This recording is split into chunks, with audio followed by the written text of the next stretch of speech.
Hey, good morning, ladies and gentlemen, and welcome back to your next cast. I am out here at the Bat Gate here in Lake of the Woods. This is what my tackle box looks like. I'm actually going to do a video soon about going through my tackle box so you can see what's in it. But anyway, I got 15 minutes, and the whole purpose of this video is what do you do when you only have a little bit of time and there's a body of water that you want to go fish?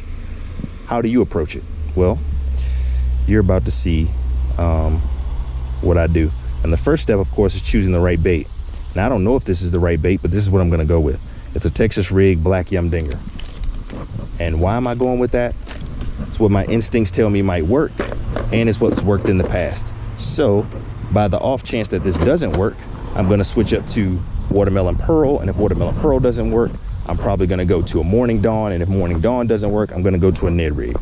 And that's probably all I'm going to have time for. So what you're going to see is how I approach it. So this area that I'm fishing here in Lake of the Woods is a pretty heavily fished area. It's a great clean area for kids to come and fish and families to come and fish, and they certainly do quite a bit. So it gets a lot of attention. As I'm coming here, I can see that the water is much lower than normal, which that might be a problem because it's super low. So we'll have to see how that goes. But these are things you want to keep an eye on when you walk up to any body of water, whether you're fishing from your local pond or a lake or whatever it might be. And I'm going old school. I got a red hook on there. I haven't fished with a red hook in a while, but that's what I used to do all the time, fish with a red hook, because that's all I had. I didn't really know the difference at first. I just bought red because I was like, well, fish ought to see that and be more attracted to it, or they might think it's blood or something like that. I don't know. But that's what I tried. So I'm believing that there's some fish back here.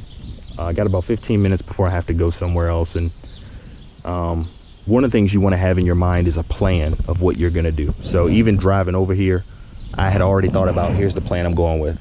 Texas rig worm, and I'm just going to try different colors and hope something picks it up. Last resort is going to be a Ned rig. But I just felt like the worm would do better this morning. I don't believe there's a lot of traffic in the morning here at this place. There are a lot of cars going by because it's at a entry and exit point of the lake. And then you got the question of, well, how do you know how many casts to give it? And usually that's going to be 3 or 4 for me, unless I make a really great cast and nothing happens, which so far I haven't made a really great cast. I've made some okay casts, but nothing that's like, man, something should have taken that, right off the bat. Believe it or not, I used to fish here all the time. I mean, like almost every day. But once I got the John boat, I just kind of started fishing from that whenever I would go fishing. And now I rarely come here and fish. Unless it's times like right now where either I just want to come out and practice something or make a quick video, or I just don't have a lot of time, to get the boat in the water and all that good stuff.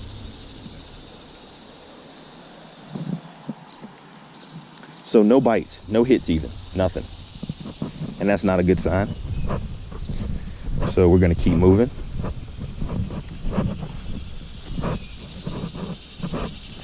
See if maybe under this tree. That wasn't a great cast either. But something's got it. Something's got it. Something's got it. Oh, it's a warmouth probably. I think it's a warmouth. Didn't hit like a bass. Yep, it's a warmouth. I think it's a warmouth anyway. Look at that hook though. Yanked him straight through his eye. It's pretty decent size. It's like a bluegill-ish type fish. But there we go. Able to pull one in. There you go, swimming away. Well, obviously black will work if thrown in the right place, so that worked for fish number 1.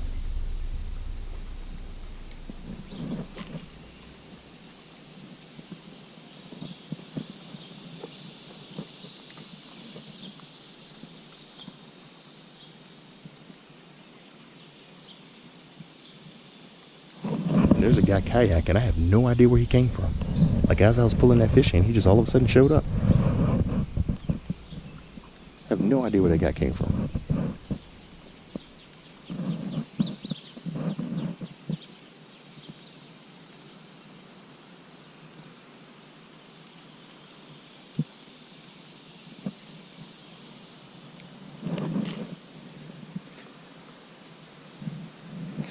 And usually what I try to do here at this spot is bank it off those rocks. Usually if I can get it up onto the rock, and this is even in your lake or wherever you fish, if you got a set of rocks that you can reach and you can kind of pitch it right up onto the rocks and let it slide off, it makes it look more natural, like a falling object into the water. So a falling beetle or caterpillar or worm or whatever it might be falling into the water, and bass respond to that.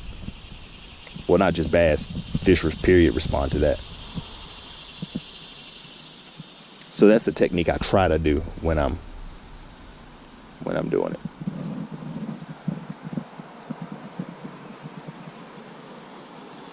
So that's one fish. We're gonna see if we can get one more to bite.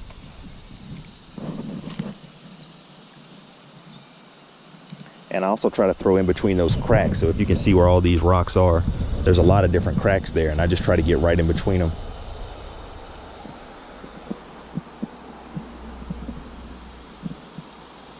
And then it's just a drag across the bottom. I mean, this like, I don't know if you can see it, but I can literally see the bottom. I mean, it's a foot or two, maybe.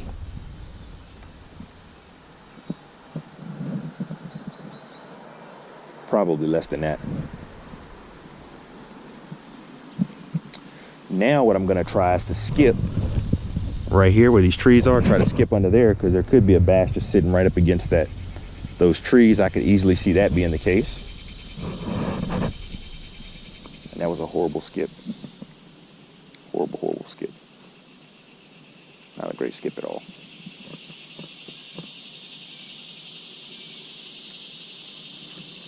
Let's try to make a better presentation than that, if we can.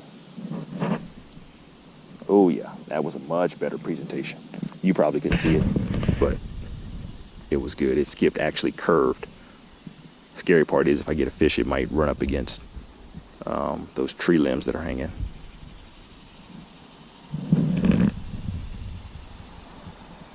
Look at the goose swimming by himself. That's odd. Found one just out by itself, running over into my area, about to mess it up. Yep, see, I got hung up on this thing. I thought I would get hung up on something.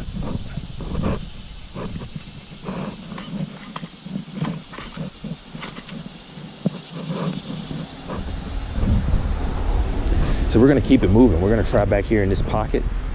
Many times this pocket will have a good bass hanging out in the back. So let's just see what happens. Something took it. Something bit.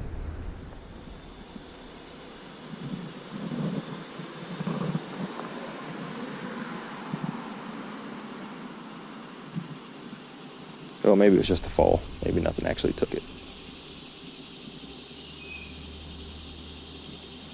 But in these spillway areas, a lot of times bass will face the spillway and just wait for food to come wash right to them. So a lot of times areas like this can be productive. I never would have thought an area like this would be productive, but it has been in the past. I've caught quite a few fish fishing here.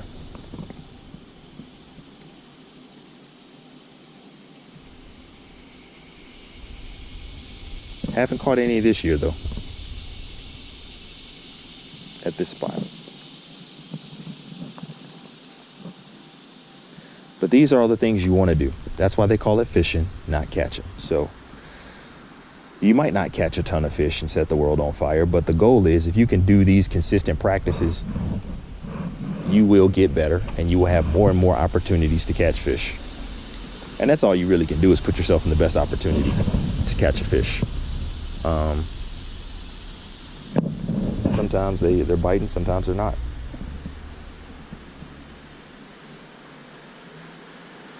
And of course, it also depends on how much time you have. If you don't have a lot of time, well then, you've got to be really effective really quickly. Ooh, no, no. And that doesn't help when you get hung up on a stick or a rock.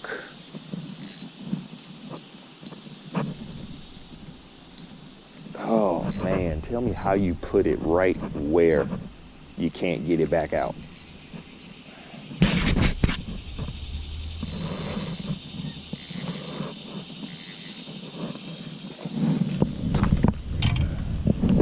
All right, so what you didn't see was I ran over there and got the snag loose.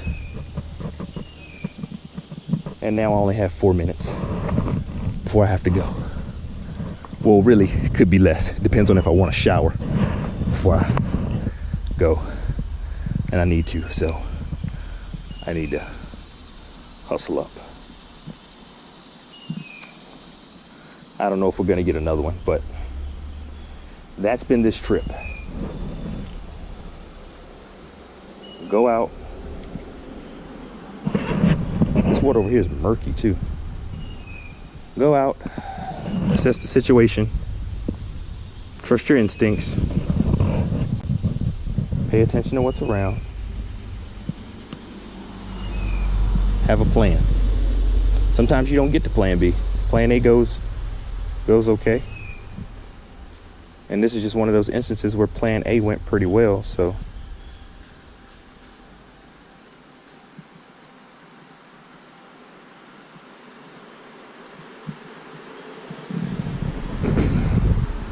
Black definitely got bit,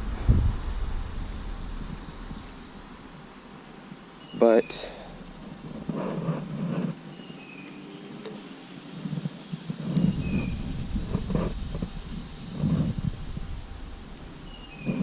couldn't get multiple bites.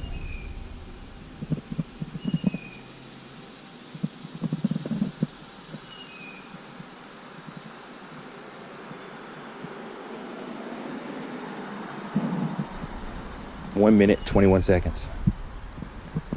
1 minute, 21 seconds. Come on.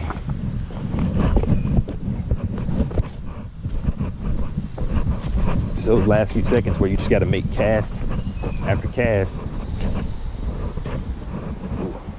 and hope you can land a good one. Hope that you just throw that Hail Mary and something hits. The other great thing, especially in the morning, is you want to look for an area that's shaded. Thankfully, this whole area is shaded. That's another reason I like to come here early in the morning.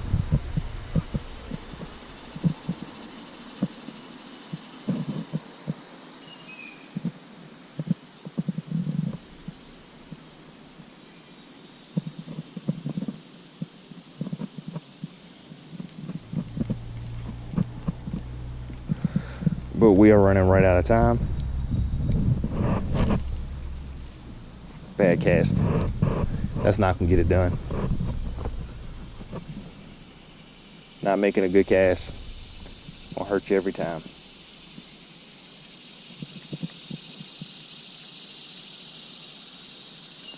I don't know that there would be any good ones in this area. Well, ladies and gentlemen, unfortunately, that's our time for today. Thank you for watching. Hopefully, as you go back out on the water, you will keep some of these things in mind. Again, it's nothing new, but hopefully it's a reminder to trust your instincts, assess the situation, have a plan, and then work that plan. We'll see you next time. Oh wait, is that a bite? Thought I had a bite, guys. I don't think it was. All right, good night.